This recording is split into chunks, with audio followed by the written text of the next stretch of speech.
Salut les gars, j'espère que vous avez la forme. Petit update de marché comme d'habitude. Je vais regarder vos altcoins que vous avez cités dans la dernière vidéo. On a Uniswap, Aero, Nozana, Artrade, XRP, XLM. Petite analyse des altcoins en fin de vidéo. Après, en début de vidéo, on va regarder Bitcoin, Ether, la dominance, les news, etc. Même la macro. Donc voilà, bon, pour tous les nouveaux, hein, comme d'habitude, hein. Si vous n'avez pas rejoint, nous, on a une application qui est totalement gratuite. C'est dans la description, n'hésitez pas à aller voir. Vous avez énormément de choses. Canal de discussion, des updates techniques, etc. Il y a plein de choses. Vraiment, allez voir, faites un tour, c'est gratuit, 5 heures de formation, les outils à utiliser dans le Web3. On fait des petits updates de marché, on vous explique ce qui se passe, c'est pas mal. Et moi, j'axe souvent là-dessus, là, depuis un moment. Prenez votre appel de coaching qui est gratuit. Le lien est dans la description, c'est le premier lien en description. Prenez un appel de coaching. Si vous avez des doutes sur votre portefeuille actuel, encore une fois, si vous l'avez trop dilué, trop d'actifs, que vous avez eu un mauvais pricing, vous êtes sûrement en train de vous faire arracher par le marché. Et là, je pense que voilà, surtout qu'il ne faut pas oublier que là, le marché est dilué vraiment complètement comparé à 2017, c'est une catastrophe. Si vous avez trop d'assets, trop dilués, vous risquez de sous-performer sur ce marché-là, parce que, encore une fois, certains narratifs vont se démarquer. Et c'est là qu'on fait l'argent, ok? C'est là qu'on fait l'argent. Il faudra faire les rotations au bon moment, des versements de liquidité. Et c'est comme ça tout le temps. Donc maintenant, il suffit pas juste d'acheter et d'attendre que ça monte. Ça fonctionne plus comme ça et on le voit de toute façon. Là, tout le monde se prend une claque, tout le monde est un peu perturbé par ce qui se passe. Encore une fois, c'était des scénarios envisagés, on en parlait depuis un sacré moment de toute façon. Je bois un coup, désolé. Mon Roku, première flotte, pas de particules fines, envoyez-vous ça dans la gueule au lieu d'envoyer d'autres eaux de merde. Ou alors filtrez là la flotte, hein, les gars. Donc voilà les gars, faites attention, prenez votre appel de coaching, vous m'aurez moi ou un de mes associés, on pourra discuter un peu de la configuration de votre portefeuille actuel. C'est super important. Au niveau du marché, bon, voilà, sur la journée ça va un peu mieux, on a un reverse, on a un double bottom qui est en train de se former sur Bitcoin, les altcoins repartent. Pas de validation, encore une fois, ne vous précipitez pas. Moi j'ai des ordres limites qui ont été déclenchés, pour l'instant ça se développe bien. Ça peut se retourner rapidement, vous connaissez ce marché de toute façon. Donc voilà, on a des assets qui se démarquent de toute façon. Et dans les dernières heures, on a concrètement Kant, norme ISO 22, beau projet qui se démarque un peu plus que les autres. Et Render, XLM, et de toute façon, on va les regarder juste après, hein, les altcoins, hein. Au niveau des news, les gars, on a la loi sur la réserve stratégique de Bitcoin de l'Oklahoma, HB 1203, a été adoptée par la commission de la Chambre et passe au vote. Ça, c'est cool. Ok, bonne news. Le projet de loi permet d'investir jusqu'à 10% des fonds publics dans Bitcoin ou des actifs dont la capitalisation boursière est supérieure, voire plus, est supérieure à 5 milliards de dollars. Voilà, donc ça, c'est des lois qui commencent à passer. Ah, on a une news qui est tombée il y a 10 secondes. Le projet AVL, Vinu, Pain, Jelly Jelly sont ajoutés à Binance Alpha. Vous avez tout en temps réel, hein, les gars, si vous voulez voir. N'hésitez pas à nous rejoindre sur Twitter, vous avez plein de data. La SEC abandonne l'enquête sur Uniswap. Parfait, Uniswap index, le DEX principal de la chaîne Ethereum, hein, donc vraiment très intéressant. Et on a une grosse news au niveau de Fetch, donc Fetch qui est renommé ASI, donc à surveiller, très bon projet, on va l'analyser juste après. Donc Fetch lance ASI 1 mini, donc voilà, il réplique un peu ce qu'ils font GPT-01 mini, c'est toujours la même chose. Premier modèle de langage LLM conçu pour le Web3 destiné à des tâches complexes. Ce modèle offre des performances similaires au meilleur LLM tout en réduisant considérablement les coûts matériels permettant des interactions sécurisées et autonomes avec l'IA via l'intégration du Web3. Les caractéristiques, bon, je vous laisserai lire en tout cas. Voilà, on voit que Fed, ça commence à bosser. Ah, ici, ça bosse. Toujours dans le narratif de l'IA. N'hésitez pas à aller voir, hein, de toute façon, vous avez l'article directement. Vous pouvez tout traduire et puis on en parle de toute façon sur l'application. Et si vous voulez une analyse complète de Fed, vous allez dans l'application, vous tapez Fed, vous cliquez un article sur Fed normalement. Voilà, qu'est-ce que Fed? Vous pouvez comprendre fondamentalement à quoi sert le projet, donc n'hésitez pas à aller voir, tout est dans l'application si vous voulez comprendre fondamentalement ce qui se passe sur le marché.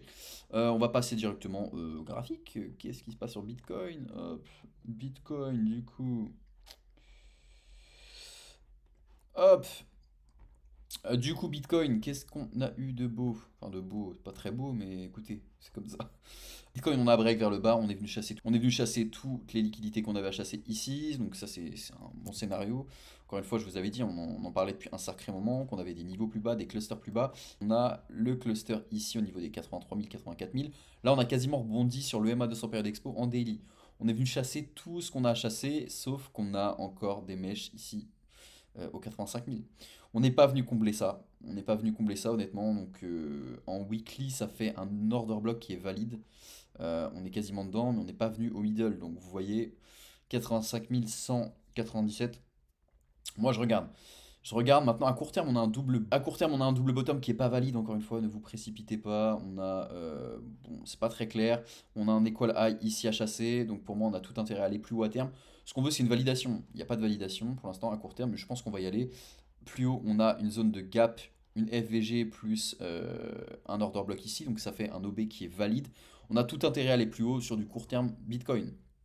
Si vous voulez un setup à court terme, c'est très risqué, les gars, très risqué. Il n'y a pas de stratégie backtestée. Là, je vous montre juste ce qu'on pourrait faire. Vous mettez votre SL à un niveau qui invalide totalement le scénario. Ça serait, ouais, bon, on peut le mettre ici en dessous l'OB. Et vous pouvez aller chercher ce high là. On a un ratio de 2,02. C'est complètement jouable. Maintenant, on peut se faire stopper très vite, les gars. Donc, encore une fois, là, c'est un setup à l'arrache. Il n'y a pas de config, juste on voit une pattern, il y a des choses à aller plus haut. On peut se permettre de prendre un trade, évidemment. Gérez votre risque, calcul de taille de position. Ne rentrez pas n'importe comment. Il y a des petites formules mathématiques à appliquer. C'est tout le temps comme ça. On ne rentre pas n'importe comment sur le marché. Et on risque, moi sur une stratégie backtestée sur le marché d'échange, Forex, devises, etc., toujours un ratio de 2 minimum avec un SL, celle qui invalide totalement mon scénario. Et je risque entre 0,5 et 1% de mon capital alloué pour le trading.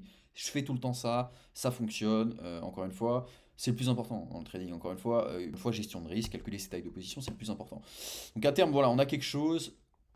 Faites très attention, mais voilà, retouch la SMA 50, ça peut être un bon scénario. On a des choses à aller chercher plus bas. Après, à terme, voilà, la dynamique, elle est vraiment baissière, hein. Le flux, la continuité, elle est baissière.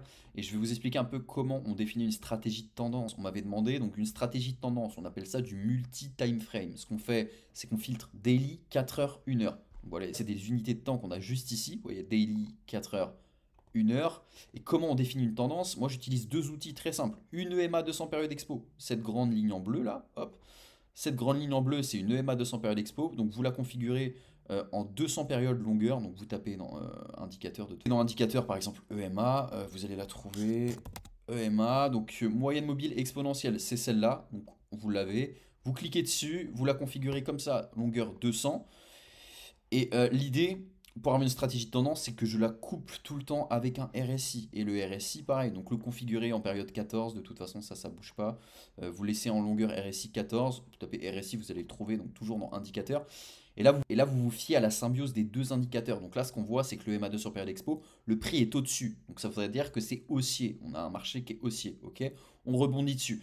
Sauf qu'on a un problème parce qu'en daily, on voit que le RSI est en dessous du niveau des 50. Donc là, stratégie de tendance, c'est flou, c'est incertain, on ne fait rien. Il n'y a pas de setup à prendre. De base, c'est comme ça que je fonctionne. Parce qu'on voit que le RSI, il est en dessous des 50. Et ce qu'on voudrait, c'est que le RSI soit au-dessus des 50, que le MA 200 période expo soit en dessous du prix. Là, ça serait valide en daily. En 4 heures, qu'est-ce qu'on a? On voit que c'est totalement baissier. Pourquoi? Parce qu'on est en dessous le MA 200 période expo et on est en dessous des 50 au niveau du RSI. En 1 heure, qu'est-ce qu'on voit? On voit que c'est exactement la même chose. On est toujours en dessous des 50 au niveau des RSI et on est en dessous, enfin le prix en dessous, le MA 200 période expo. Et donc là, ça voudrait dire qu'on n'a pas de setup. Si par exemple, je vais aller autre part, on va regarder un autre asset. Il y a beaucoup de choses qui sont baissières. On va aller sur les indices, ça sera beaucoup plus simple.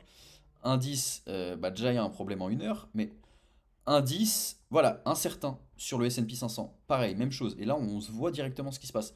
Incertain, pourquoi? Parce qu'on est en dessous des 50 au niveau du RSI. Je ne prends pas d'achat sur les indices américains. Ouais, c'est une petite stratégie simple. Je vais essayer de vous trouver un setup où on est à l'achat, vraiment sur une stratégie de tendance. Il n'y a pas grand-chose en ce moment, c'est pas la folie. Sur le stock, de toute façon, je pense pas qu'il y aura grand-chose. Bon, FDJ, on a un stock, voilà. La FDJ, qu'est-ce qu'on a? C'est intéressant, pourquoi? Parce que la grande ligne en bleu, le MA 200 période expo, on est au-dessus. Le RSI, on est au-dessus des 50 aussi. Donc ça, c'est cool en daily. En 4 heures, qu'est-ce qui se passe? On est toujours au-dessus de l'EMA 200 période expo et on est toujours au-dessus des 50 au niveau du RSI. En 1 heure, qu'est-ce qui se passe? On est au middle. En 1 heure, on n'est pas obligé de prendre en compte le RSI. Ok. Donc là, sur cet asset-là, la FDJ, là, on pourrait essayer de trouver des setups à l'achat. Parce qu'on a un reverse, on le voit de toute façon, un break-up structure. On a eu une continuité avec hop, cette trendline là, hop, et on est venu la break. Donc là, de toute façon, from scratch, hein, j'ai pas regardé ce qui se faisait avant. On voit qu'on a break, on voit qu'on a des break-up structures, et il y a pas mal de choses qui sont en train de se configurer à l'achat. Donc là, qu'est-ce que je vois vulgairement? On pourrait complètement aller en 30 minutes et en 15 minutes. C'est comme ça qu'on filtre, hein. Après, on trade en 30 minutes et 15 minutes suite à la stratégie de tendance. Et ben on cherche des setups à l'achat, tout simplement. On est sur des polarités, il y a peut-être des choses à jouer. On a aussi un OB au niveau des 36-20. On peut complètement prendre des ordres limites à ces niveaux-là. Voilà. Ça, c'est une stratégie que j'utilise. C'est adaptable sur tous les marchés, hein, que ce soit crypto, forex, devises, les commodités, etc. Voilà, petit tuto, rapidement, si vous voulez vraiment un tuto, là que je ne prenne pas trop de temps, tout est dans l'application Premium, vous avez un tuto avec plein d'autres stratégies qui fonctionnent très bien. Cette stratégie-là, c'est une des stratégies backtestées depuis très très très longtemps par beaucoup de monde. Euh, Stratégie de tendance, ça fonctionne toujours très bien dans l'ensemble. Donc voilà les gars, petit tuto, vous m'avez demandé hier. J'espère que j'ai été clair. En tout cas, si vous voulez que je sois plus clair, là j'essaie d'être rapide parce que c'est une vidéo update de base. Si vous voulez que je sois plus clair, n'hésitez pas à rejoindre l'application et vous aurez la formule avec la formation dedans. Donc je vous explique tout ça de toute façon. Ok, donc voilà, donc Bitcoin, comme je vous ai dit, on a ses clusters plus bas, donc sur une stratégie de tendance, encore une fois, incertain, très flou. Je vous ai proposé un setup, de base, je ne le prends pas. C'est encore une fois pour proposer du content, hein, parce que je sais que c'est un peu plat dans ces phases de marché-là. Encore une fois, c'est de l'argent, c'est pas un conseil d'investissement, et faites attention à ce que vous faites, c'est super important. Donc toujours le cluster plus bas, on fait gaffe, à terme on pourrait voilà, avoir un fake out et repartir, hein. Pourquoi pas faire des scénarios où on revient carrément dans ce range-là, on aurait ce fake out-là, et après on délivre, hein. Pour l'instant, moi, c'est très flou ce qui se fait, donc on patiente. Au niveau d'Ether, qu'est-ce qu'on a eu? Au niveau d'Ether, je vous avais dit en 4 heures. En 4 heures, scénario validé. Je vous avais dit, vous pouvez re-regarder les vidéos, parce que je dis tout le temps, je vous avais dit, mais au final, c'est vrai. On a un cluster OTA plus OB qui était intéressant au niveau des 0,61,8 et des 0,79 entre ces deux-là. J'avais des ordres limites qui étaient déclenchés à déclencher ici. C'était chirurgical, les gars. Donc voilà, on est revenu pile en OTE. Voilà, pour l'instant, je délivre, je suis à la hausse, je suis en profit. Je vais voir ce qui se fait. Sur une stratégie de tendance, on est baissier. Donc on fait très attention à ce qui se passe. On délivre à la baisse. Et à terme, on pourrait complètement, je vais me remettre comme ça, on pourrait complètement aller bosser ce gap qu'on a ici, sur le prix là, aller combler tout ça avec quelque chose de ce style-là, pour repartir à la baisse. Ça serait une continuité logique de la structure baissière qu'on a actuellement. Donc faites attention, hein, tout est à la baisse de toute façon. Et là, on ne rattrape pas un couteau qui tombe, hein. De toute façon, on a cette trendline là, ça ne bouge pas, on peut toujours venir la touch, revenir plus haut, rebreak à la baisse, etc. On a des clusters plus bas, on fait vraiment attention à ce qui se fait.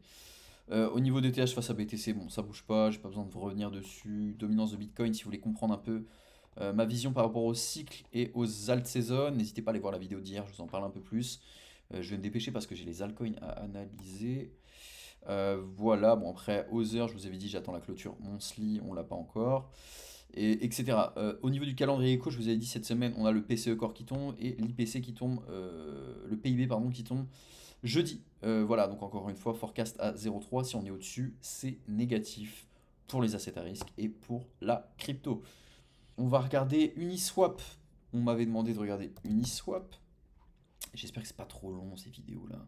J'essaie d'être speed, hein. Je suis désolé, ça peut être très chiant à écouter en plus.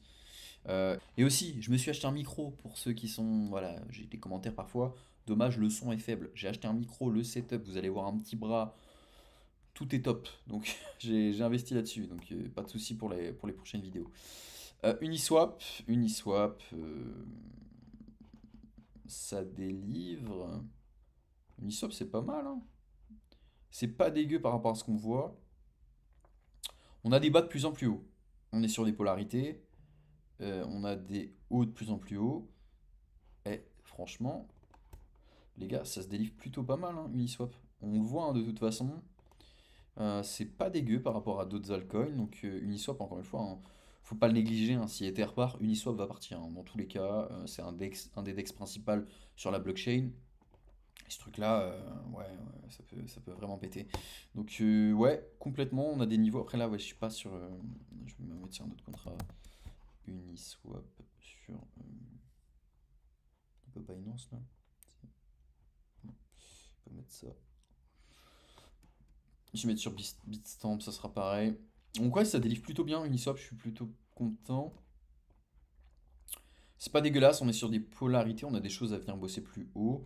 Maintenant, ouais, le point of control au niveau des 6,91, c'est pas déconnant à venir bosser. Ça serait une polarité clean, sachant qu'on est déjà revenu dessus, ça serait revenir chercher le low. Ouais, pas déconnant, ici des niveaux d'achat aux 6,91 from scratch. Encore une fois, là, j'ai pas poncer les projets, j'essaie de vous faire des vidéos from scratch. Ok, intéressant, Uniswap, bonne, ça se délivre à la hausse, donc c'est cool. Maintenant, on a des OB plus bas au 3,78, mais ouais, j'attendrai quand même voir les 6,86 pour réinjecter sur Uniswap, ça peut être intéressant. Aérodrome, aérodrome, puis aérodrome, ah, il est là, hop. Aérodrome, qu'est-ce qui se passe? J'ai l'impression que c'est la même chose. Aérodrome, pareil, hein, on a des bas de plus en plus haut, une théorie de dos qui est validée. On peut revenir bosser les OB qu'on a ici, hein, de toute façon, 0,50 quasiment. Hmm, résilient les DEX, hein, de toute façon. Bah, c'est là où il y a le plus de flux de liquidité et d'échanges, hein, de toute façon. Donc les DEX, c'est indispensable. Pour moi, tous les DEX sur les différentes chaînes, que ce soit Jupiter, Radium, Aero, Uniswap, c'est intéressant d'en avoir en portefeuille, je pense, hein. C'est intéressant, ça démocratise la finance décentralisée. Puis la plupart du temps, c'est quand même liquide, donc c'est cool. Market making automatique, hein. Donc ouais, Aéro, plutôt pas mal. On reviendrait sur des polarités au niveau des 0,50, je pense, ça pourrait le faire. Là, on délivre à la baisse, hein, de toute façon, stratégie de tendance, comme je vous ai dit juste avant, on est baissier, hein. Mais je pense qu'on va revenir sur des niveaux ici, et on pourrait potentiellement repartir. Faites attention, à court terme, hein, ça peut continuer à se casser la gueule, le marché est vraiment pas foufou, quoi. Nosana, j'en avais un moment. J'ai pris un peu d'argent avec ce truc-là. Ouais, ça doit être par là, fantôme, Nosana, hop. Nosana, pareil, projet, narratif d'épines, allocation de GPU, tout ça. Vous voyez que ça, c'est un peu plus faible. On voit qu'on a une théorie de dos inversée avec des hauts de plus en plus bas. Et là, on revient sur des polarités. Euh, pour moi, là, c'est pas mal, hein, mais c'est beaucoup plus faible. C'est beaucoup plus faible si je reste en daily. Ouais, on a le low au 0,91. Ça va venir bosser, je pense. Après, on a un cluster énorme plus haut, hein. On a tout ça à bosser. Euh, c'est pas trop mal. Bah, en vrai, ouais, on a des niveaux intéressants sur des horizons de terme 6 à 8 mois, hein, de toute façon, les gars. Donc, Nozana, je ferai gaffe quand même. Donc, Nozana, bah écoutez, moi, potentiellement, je rachèterais ici, hein. Ça reste intéressant. Mais attendez quand même le low plus bas, 0,91. Mais ça reste pas mal, franchement, graphiquement. Puis de toute façon, on a des clusters plus hauts. Donc, plutôt pas mal. Nozana, assez résilient, donc c'est cool. Artrade. Artrade, ce truc-là, pour moi, c'est complètement manipulé. J'ai vraiment un gros doute sur ce truc-là. Artrade.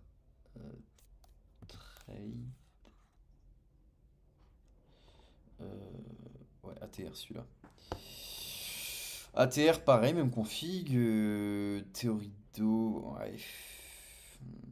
C'est pas fou. Euh, bon, est-ce que vous voyez là ce que je vois?